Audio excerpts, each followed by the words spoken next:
Hello, my name is Olga, and this is my channel about startup. And today we're gonna talk about incorporation in the US. If you are thinking about incorporation in the US, there are several steps you have to take. And let's discuss them. First step that you need to take is to decide which kind of entity, business entity you need. There are several types, and it really depends on what kind of business you are gonna do. So these are limited liability company, C corporation, or S corporation. If you are just doing business in the US, you have your partners, clients that pay you money, and you just need to get money, etc., pay your salaries, then limited liability company is a good option for you. It doesn't have any board of directors. You can't go public with this entity. There are no different kinds of stocks like common and preferred stocks. And those who get dividends pay taxes. So shareholders pay taxes on dividends. Again, it's a great option if you are just doing business in the US. If you are a startup and you are thinking of raising some capital from venture funds, you might go public someday. You need a board of directors. You need different kinds of stocks, common, preferred. Then C Corp is the good option for you. S Corp is also a kind of small type of corporation, but the only difference is that shareholders at S Corp can only be US citizens or residents. Also, it has limited amount of shareholders, not more than 100. So think about which type of entity you need, and then you need to move on and think about where to incorporate your company, in which state. The classical answer for a venture-backed startup is Delaware.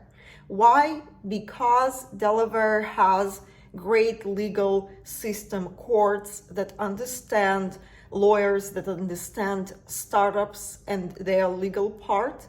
So issues are solved quite fast, and that's a very good state for venture capital firms because they want their rights to be protected.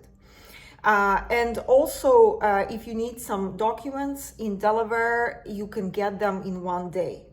Wyoming is also a good option. It's cheaper, but if you want to work with tier one venture funds, then choose Delaware. Then next step, you need to think about some service provider, some online service that will help you to create your cap table, to sign contracts with CEO, with engineers, making sure that they sign the fact that they don't that all the IP rights and all the intellectual property is staying with the company. So there are a couple of service providers that can help you do that. This is Stripe Atlas, Clerky, and First Base IO. We chose Clerky 3 years ago, and we are quite happy with it. Stripe Atlas is deciding itself if it wants to work with a particular startup, so you have to be privileged. Clerky is a little bit cheaper, so also check out First Base IO. Maybe you like it. And a couple of more steps. Before you open your bank account, you need to issue your EIN, Employer Identification Number. You need to call IRS. By the way, all of that you can do online, so you don't have to be in the US yourself.